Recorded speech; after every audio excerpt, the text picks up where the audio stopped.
So I walk through the curtain. I'm done, right? I'm limping back to the locker room.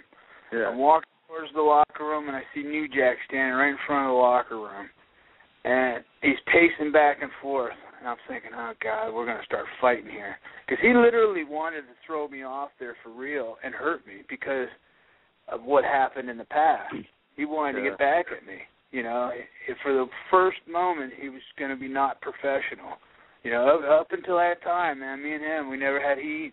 I mean, well, we had heat, you know, pretend heat, but it was still, you know, we were cool, you know. So bottom line is, I get back to the locker room. He's standing in front of it. I'm thinking, you know, hey, let's go, bro. You want to fight? Let's fight, you know. And I look at him. I go, what the fuck happened? And he looks at me, and he kind of paces back and forth, and I'm waiting for him to throw a punch, right? And he goes, you don't know what I go through every day. You don't know. I lost vision in my right eye. Every time I look in the mirror, I can't see to the right too good. He goes, you know, every day I pay for what you did for me, you know, and this and that. And I said, you and I both know that shit happens when you get out there. And I go, man, all the crap that you've done and all the crap that I've done, it's enter at your own risk. I go, fuck you, man. You know what's up. And I go, and now you want to throw me off and really try to hurt me? I go, and he goes, I was just trying to pay you back for all the crap that I ever went through and this and that. And then he actually said something like, and he says, how did he say it? He basically said that, you know, I've given you my everything to try to hurt you. I've hit you the hardest I could with weapons. He goes, I've thrown you off the scaffolding, and you're still standing here walking.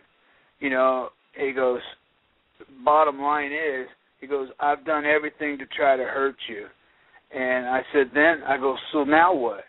And he goes, and he says, I could easily go to my car and get my gun and blast your ass. He goes, but I value my freedom. And I said, so what's up then?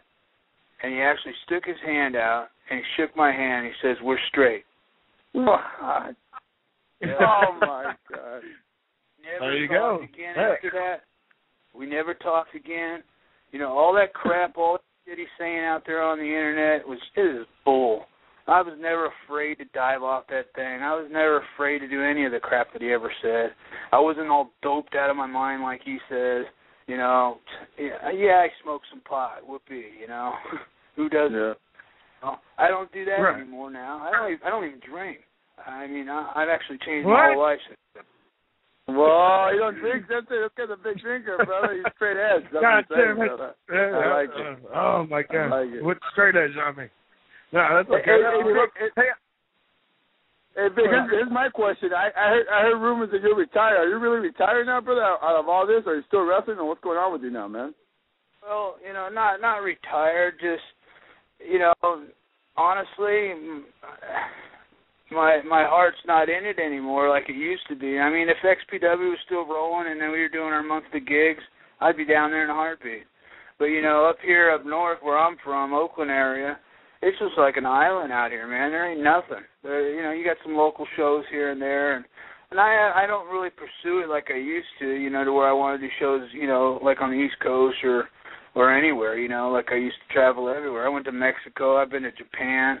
I've been to Canada. I've been everywhere, you know, and I just don't pursue it anymore because I'm kind of, I guess the family man that kind of got a hold of me. I got 2 kids and I got a wife, but you know, if opportunity came about, I mean, I'd go straight to TNA in a heartbeat, you know, and show them what I can do because half the guys there are stealing my moves anyway. There you go. For a big guy, man, you can do some good moves. I'll say it like it is, man. Like, look at what's his name, stealing that my rack to the drop, you know. Who was it? Sensei knows all the teenage guys. What is that, Abyss? Yeah, Abyss. I know the torture rack into the... Yeah, Abyss. Yeah. The like the torture rack, and he sits down with like a backbird or some shit from the top. Yeah. Oh well, try. Oh my God! I would love to see the CEO of Hardcore go in there and take Abyss out. That would be my ultimate dream for TNA, besides getting out of the Impact Zone. Abyss has to go. Vicious Vic Grimes is the man to do it. There was a show in San Francisco. It was a Legend show, they called it, where they brought in all kinds of different people. We had like 50 different stars there for a whole weekend. It was a 2-day show. Yeah. Abyss was there. And they were signing autographs, and I was signing autographs right next to his table. So we're signing right next to each other, and all of a sudden he looks over and he sees it's me. And he actually said, "Hey man, how you doing, Vic?" And so he starts talking to me, and he starts talking about all these videos that he used to have of me back in the day of when I was at APW in this little garage coming up with all these moves. Well, I did that move that he does, his finisher. I did that move probably in 1995 on Aaron O'Grady, which became Crash Holly. Oh, wow, yeah. He saw it on a video, and he was seeing it all kinds of different videos, and he actually told me he snagged that move from me. He goes, "Yeah, I've seen a couple of your videos. Hope you don't mind I took one of your moves." He actually said that to me. You know? I think that's what, there you go. Man, that's how it's a compliment, you know. You're talking about the Black Hole Slam, you mean? The movie is? No. He's talking about the torture rack, the sit-out torture rack. Yeah, the torture rack into the bomb. Oh, okay. And you got signed to the WWF from APW, didn't you? Is that how the way it worked? And then you went to ECW after WWF? I kind of remember it almost in reverse. I sort of remember seeing you in the WWF after ECW somehow, in a white outfit and shit. Am I wrong about that? Too. Yeah, I did both. I was with right after APW, I got signed, and then they took me to Memphis. So I was at Memphis. They did it's called Power Pro Wrestling. It's like the training camp for WWF, where you learn how to do TV interviews and everything. And it's live shows on Saturday morning TV. And so we stayed there, and actually I actually had a part in training Kurt Angle. Kurt Angle, when he first came in, didn't know how to pro wrestle at all. He couldn't even do an interview. His interview sucked. I mean, it was funny. They didn't know what to do with him because he was a great amateur wrestler, but he needed to learn how to pro wrestle. So he learned actually how to pro wrestle there at Memphis Power Pro, and I helped train him. Wow. And I remember. I mean, if you go back in the archives and watch all these videos and stuff, you know, I got videos of it, actually, me kicking the crap out of Kurt Angle many times in a match, you know. And we actually had one match where it was just a pure amateur-style wrestling match, and he kicked my ass. So. Then he kicked your ass. I choked you out and dumped you on your head, huh? That's it. Yeah, but of course we turned it into a hardcore match where we ended up going off the truck of a camera crew truck, and he belly to belly me, suplexed me through a table onto the concrete. Oh, you go, brother. But then, I'm not wrong that you showed up in WWF after ECW, right? In the white gimmick. No, I was with Power Pro Wrestling. I left there, and I went to WWF. I did, 5 shows for them or something. And then Vince Russo, which was the writer at the time, jumped ship to WCW. They didn't know what to do with me as far as the writing goes. And so they said, "We just brought you in, so we're thinking of squashing your character and just sending you to ECW, kind of like Al Snow, and then you build a relationship over there, and then we'll take your what you've built from there and bring it back to WWF." And that's what kind of was going to happen. And but at the end of the year, they just weed house, man, and they just let my contract go, which sucks because Go ahead. I was saying, what was that character going to be? Because it had the white braids and the whole white outfit, like a Hakushi almost look. You're all white. What was that character supposed to be? Where it was going to go? Well, supposedly I was Draws and Prince Albert's drug dealer, and so they were going to. I remember that. I remember that too. Now, yeah, I remember that. Now. supposedly See, I don't remember that. I remember that. Okay, they were going to have a program with me and Charles, the Godfather. You know, that guy, the Ho Train guy. You know, supposedly. Yeah, the Godfather. Yeah. Call him Mustafa, brother. Yeah, we know who he is.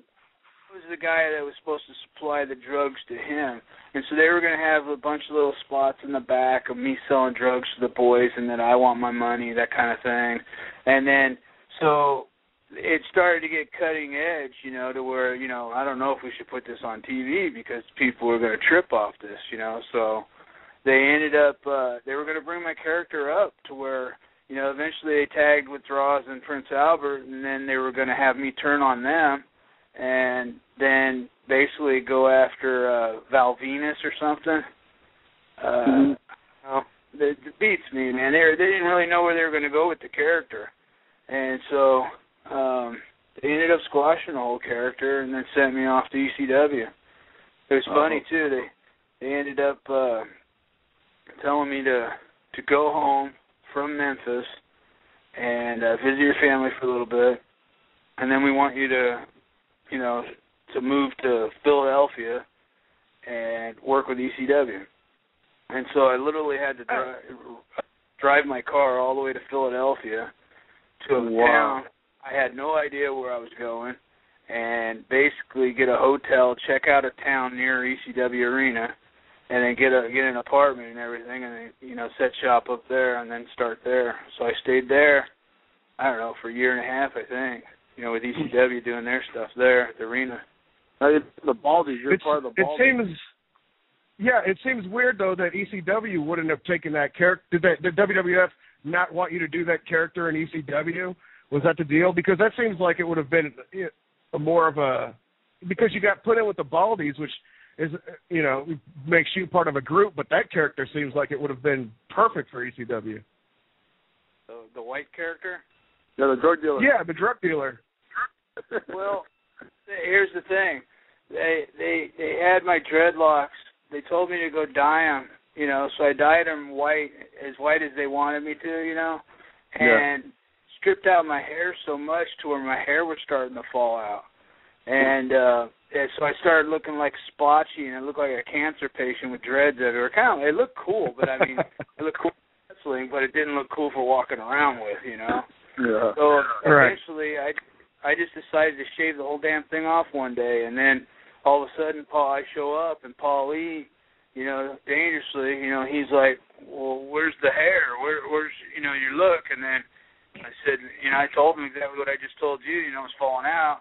And so he looks at me and he goes, well, I guess, you know, you're Baldie, we'll put you in with the Baldies, you know, and which kind of screwed me because it didn't give me an individual character. But it also got me to have, you know, a marriage with New Jack, though, you know. So a marriage with New Jack. Yep. Hey there. All right, Mr. California, we were running out of time. You got one more. Take your best question. I know you got all kinds of shit, but you got one question left in this whole thing before we're going to have to start wrapping it up, Benny. Go ahead. You got one question with the CEO of Hardcore Vicious, Vic Grimes. Go, Mr. California.